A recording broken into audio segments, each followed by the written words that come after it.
میں ویسے یہ تقیہ کلام ہے جہاں عیسیٰ علیہ السلام کی مجلس میں گفتگو کرنے جاتا ہوں تو یہ جملہ میں ضرور کہتا ہوں کہ اللہ کی وحدانیت بلکہ اللہ کی ذات کا انکار کرنے والے بھی موجود ہیں، لیکن موت کا انکار کوئی نہیں کرتا۔ یہ اٹل حقیقت ہے، ذات خداوندی کا اعتراض اور انکار موجود ہے، لیکن موت کا انکار اللہ رب العالمین نے زندگی بسر کرنے کا طریقہ ارشاد ہے۔ بہت سارے طریقے ہیں، بہت جگہ پر قرآن مجید فرقان حمید کے اندر۔ آج کی جمعۃ المبارک پر درس قرآن کی صورت میں ہم سورۃ الکہف پارہ نمبر 15 میں سے آیت نمبر 46 کا ترجمہ اور تشریح سماعت کرنے کی اور سنانے کی کوشش کریں۔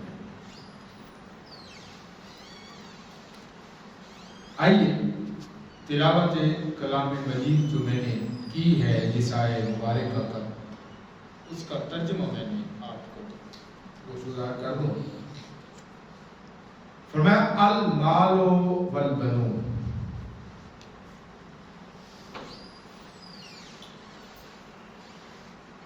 مال اور بیٹے،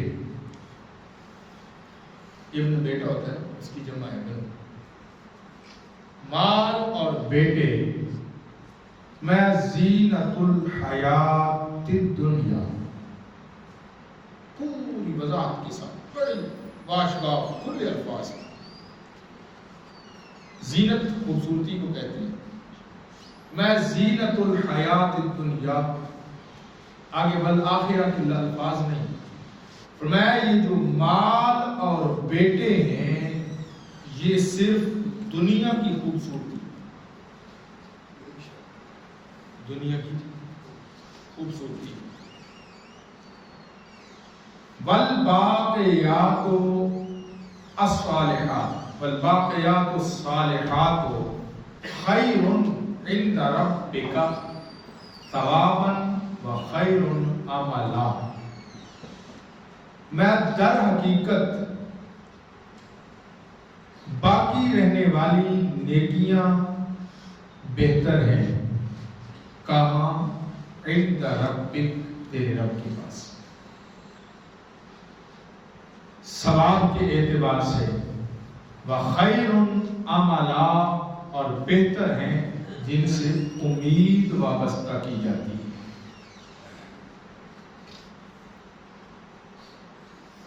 ایک جگہ پر ارشاد فرمایا انما اموالکم و اولادکم فتنہ، ہم نے جو یہ مال تمہیں دیے ہیں، یہ جو اولادیں تمہیں دی ہیں، ان کو تمہارے لیے آزمائش کا سبب بنا دیا ہے۔ الفاظ پر غور فرمانا ہے، ترجمہ بڑا واضح ہے۔ انسان کے پاس مال نہ ہو اور وہ مال جمع کرنے کے لیے مال کی حرص میں اس حد تک گر جاتا ہے کہ حرام کمانے پر بھی تول جاتا ہے۔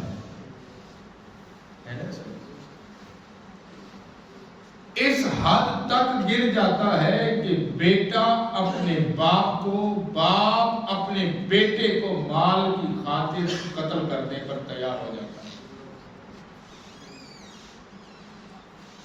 مال کی محبت انسان کے دل کے اندر اس طرح موج زن ہوتی ہے کہ وہ کائنات کو، بلکہ کائنات کے خالق کو بھی بھول کر مال کمانے کی کوشش کرتا ہے، جس کا یہ ایمان ہے کہ میرا رب مجھے دیکھ رہا ہے، میں مسلمان کی بات کر رہا ہوں، وہ بھی اپنے دوست کو، اپنے بھائی کو، اپنے محلے دار کو، اپنے رشتہ دار کو، اپنے تعلق والے کو دھوکہ دے کر مال ہتھیانے کی کوشش کرتا ہے۔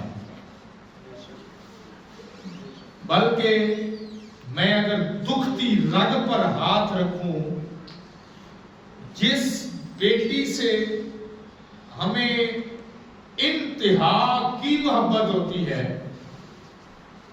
اس بیٹی کو جس کو اللہ نے قرآن کے اندر وراثت کا حق دیا ہے، ہمارے معاشرے میں رہنے والے کئی لوگ وہ ہیں جو اپنی بیٹیوں کو شادی ہونے کے بعد وراثت میں حصہ بھی نہیں دیتے۔ ایسا ہے، بھائی اپنے بہن کے حق پر ڈاکہ مارتا ہے۔ مال اتنی کمینی چیز ہے، یہ لفظ آپ کو شاید ہضم نہ ہو، لیکن اس پر انشاءاللہ آگے چل کر میں گفتگو کروں گا، اور اس کی چلو وضاحت میں ایک حدیث پاک عرض کر دوں۔ فرمایا الدنیا جیفتن وطالبها کلاب او کما قال، یہ حدیث پاک ہے، کریم نبی علیہ السلام نے ارشاد فرمایا یہ دنیا یہ مردار ہے اور اس کو طلب کرنے والے کتے ہیں۔ اب جو بات مال کمانا برا نہیں ہے، میں نے عرض کیا مال کمانا برا نہیں تھا، مال کمانے کا انداز کیا تھا، طریقہ کیا تھا، مال کی محبت کس طرح اس کے دل میں موجزن ہوئی کہ اس مال کی محبت پر رب کی محبت کو قربان کر چکا ہے، یا رب کی محبت کو مال کی محبت پر ترجیح دے رہا ہے۔ بس اتنی سی بات سمجھنے کا تعلق ہے، بات سمجھ آ جائے، ایک بات ایک پلڑا اس طرف ہے ایک پلڑا اس طرف ہے، بات اتنی سی ہے، اگر وہ اس بات کو سمجھ گیا کہ یہ مال میرے رب کی عطا ہے، جو رب دینا جانتا ہے وہ رب لینا بھی جانتا ہے، جس کے دل میں یہ بات پختہ ہو گئی تو قرآن نے کہا وَأَتَى الْمَالَ عَلَى حُبِّهِ ذَوِي الْقُرْبَى، فرمایا وہ لوگ جو اپنے رب کی محبت کو اپنے مال کی محبت پر غالب کر کے میری راہ میں مال خرچ کرتے ہیں، فرمایا ہم ان کو ایک کے بدلے 10 بلکہ 70 بلکہ اگر ہماری رضا میں آ جائے ہماری مرضی آ جائے تو فرمایا 700 گنا تک زیادہ ثواب عطا کرتا۔ تو مال اس کا ذکر پہلے پڑھنا ہے، المال والبنون، کون ہے جس کو مال کی خواہش نہیں، اور کون ہے جس سے اولاد کی خواہش نہیں؟ بندہ شادی کرتا ہی اولاد کی خاطر ہے، میری نسل چلے گی۔ جن کے پاس اولاد کی نعمت نہیں ہے نا، ان سے پوچھیں، دنیا کا کوئی ڈاکٹر نہیں چھوڑتے، کوئی علاج نہیں چھوڑتے، یہاں تک کہ لوگوں کو دیکھا گیا ہے وہ کہتے ہیں میری آدھی جائیداد لے لو، میرے پاس آدھا سرمایہ لے لو، مجھے اولاد کی نعمت عطا کر۔ دعائیں کرواتے بھاگتے ہیں، اب رب العالمین نے یہ دونوں چیزیں، اور ادھر قرآن مجید کے اندر فرمایا انما اموالکم و اولادکم فتنہ، بھائی یہ جو تمہارے مال ہیں، تمہاری اولادیں ہیں، یہ تمہارے لیے آزمائش ہے، فتنہ ہے، تمہاری آزمائش ہوتی ہے۔ اولاد دے کر بھی آزماتے ہیں، اولاد نہ دے کر بھی آزماتے ہیں، مال دے کر بھی آزماتے ہیں، مال نہ دے کر بھی آزماتے ہیں۔ وَلَنَبْلُوَنَّكُمْ بِشَيْءٍ مِنَ الْخَوْفِ وَالْجُوعِ وَنَقْصٍ مِنَ الْأَمْوَالِ وَالْأَنْفُسِ وَالثَّمَرَاتِ وَبَشِّرِ الصَّابِرِينَ الَّذِينَ إِذَا أَصَابَتْهُمْ مُصِيبَةٌ قَالُوا إِنَّا لِلَّهِ وَإِنَّا إِلَيْهِ رَاجِعُونَ أُولَئِكَ عَلَيْهِمْ صَلَوَاتٌ مِّن رَّبِّهِمْ وَرَحْمَةٌ وَأُولَئِكَ هُمُ الْمُهْتَدُونَ۔ یہ قرآن ہے۔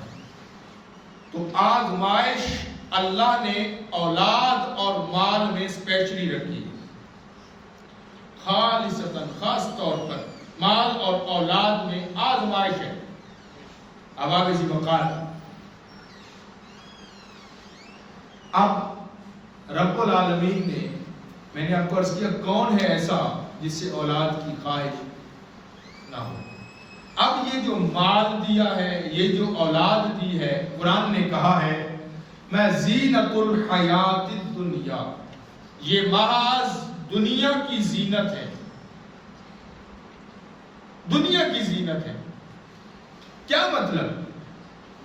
اس مال سے ہم ٹھاٹ باٹ کو بنا لیں گے، اس مال سے دوسرے کو نیچا دکھانے کے لیے اس کی ایک منزلہ کوٹھی ہے، میری 2 منزلہ ہو گئی، اس کی 2 منزلہ ہے، میں نے 3 منزلہ بنا لی، اس کی کوٹھی میں ٹائل لگی ہے، میری کوٹھی میں پتھر لگ گیا ہے، اس کو نیچا دکھانے کے لیے اس کے پاس چھوٹی گاڑی ہے، میرے پاس بڑی گاڑی ہے، وہ پراڈو میں سفر کرتا ہے، میں ایروپلین میں سفر کرتا ہوں۔ اس کو نیچا دکھانے کے لیے مال کے مختلف انداز اپنائے جا سکتے ہیں۔ یہ دنیا کی خوبصورتیاں ہیں، بڑے بڑے محل بنا لیے جائیں گے، بڑے بڑے کئی 100 ایکڑ پر محل تعمیر کرنے والے پاکستان میں نہ رہ سکے، انگلینڈ میں جا کر بنائے لی ہوئی ہے، باہر جا کر بیٹھے ہوئے ہیں۔ اللہ جسے چاہتا ہے عزتوں سے سرفراز کرتا ہے، جس سے چاہتا ہے عزتیں چھین لیتا ہے۔ کتنے عظیم، کتنے بڑے بڑے لوگ جن کی کوٹھیوں میں نوکر اور چاکر رہ رہے ہیں اور وہ امریکہ کی سرزمین پر بیٹھے ہیں، ان کو اپنی بلڈنگوں میں رہنا نصیب نہ ہوا۔ فرمایا یہ دنیا کی زینت ہے، لیکن آگے قرآن مجید نے کہا، فرمایا والباقیات الصالحات خیر، فرمایا عند ربک ثوابا۔ فرمایا سن، اگر اس مال کو باقی رکھنا چاہتا ہے، مال کو دیکھنا چاہتا ہے، میرے کریم نبی کی حدیث پاک ہے، کریم آقا علیہ السلام نے فرمایا یہ جو تو نے میری لگا رکھی ہے، یہ جو میری تیرے زبان پر لگی ہوئی ہے، فرمایا سن، تیرا کچھ نہیں ہے، تیرا فقط اتنا ہے جو تو نے کھا لیا، جو تو نے پہن لیا، یا جو تو نے آگے بھیج دیا۔ فرمایا جو تیرے پاس بچا ہوا ہے یہ تیرا نہیں ہے، تیری آنکھ بند کرنے کی دیر ہے، تیری اولاد اس جائیداد سے لڑ پڑے گی، تیرے بیٹے اس بات سے لڑ پڑیں گے، ابھی تیری میت، تیری قبر کی مٹی خشک نہیں ہوگی کہ پیچھے جھگڑے شروع ہو جائیں گے۔ کوئی کہے گا میرے حصے میں کنال آتی ہے، کوئی کہے گا میرے حصے میں مرلہ آتا ہے، کوئی کہے گا یہ مکان میرا ہے، کوئی کہے گا باپ کی جائیداد میری ہے، کوئی کہے گا یہ میری دولت ہے۔ لیکن سن، تیرا اگر کچھ بچے گا تو وہ بچے گا جو تو نے اپنے رب کے نام پر دیا ہے، جو تو نے آگے کے لیے بھیجا ہے۔ فرمایا اس ہاتھ سے دے، دوسرے ہاتھ کو خبر نہ لگے۔ فرمایا یہ مال ہم نے آزمائش بنا دی ہے، اگر چاہتا ہے اپنے رب کی بارگاہ میں کامیابی، اگر چاہتا ہے اپنی آخری زندگی کو کامیاب بنانا، تو فرمایا والباقیات الصالحات، پھر وہ جو باقی رہنے والی چیزیں ہیں، فرمایا وہ نیکیاں ہیں، انہیں کی کیا ہے؟ فرمایا مال تجھے دیا ہے اس کو رب کی راہ پہ خرچ کرنا سیکھ، اولاد تجھے دی ہے تو اس کو تربیت کرنا سیکھ، اس کی تربیت اس طرح کر کہ وہ مینار پاکستان پر جا کر اپنے لباس نہ دکھائے بلکہ فاطمہ الزہرا کی غلام بن کر اچھی نسل کو تربیت دے کہ بیٹا حسین ابن علی کا غلام پیدا ہو۔ سبحان اللہ، بیٹا حسین ابن علی کا غلام پیدا ہو۔ اولاد کی تربیت اس طرح کر، وہ باش لڑکوں کے ساتھ کھڑی ہو کر ٹک ٹاکر نہ بنے بلکہ گھر بیٹھ کر فاطمہ الزہرا کی تربیت کر رہی، اس کی تربیت اس طرح کر وہ عائشہ صدیقہ کی آئیڈیل اس کی نظروں میں عائشہ صدیقہ ہو۔ یہ تیری تربیت کا اثر ہے، یہ میری تربیت کا اثر ہے۔ اس لیے اس واقعہ کے پیچھے والدین کا قصور ہے۔ تو قرآن مجید نے ہمیں بڑے واشگاف الفاظ میں بتایا ہے، میں المال والبنون زینت الحیات الدنیا، فرمایا او انسان، او بندہ مومن، یہ جو تجھے مال اور بیٹے عطا کیے ہیں اگر تو ان کی تربیت نہیں کرے گا تو پھر دنیا کی خوبصورتی ٹک ٹاکر بن کر وہ لاکھوں روپے تو کما لے گا۔ پچھلے ایک مہینہ پہلے مجھ سے سوال ہوا تھا کہ یہ جو سنیک ویڈیو ہے اس کے بارے میں کیا خیال ہے، تو میں نے ایک فتویٰ عرض کیا تھا کہ یہ حرام ہے، اس کمائی پر لعنت نہ بھیجیں جو اللہ کو ناراض کر کے ہمارے پاس آئے۔